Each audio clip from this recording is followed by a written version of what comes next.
Dün akşamki köpek de geldi. Ona da verdim. Biraz uzağa koydum. Küpeli kızım onu rahatsız edebilir.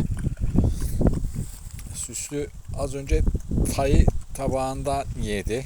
Tay bıraktı. Bu devam etti.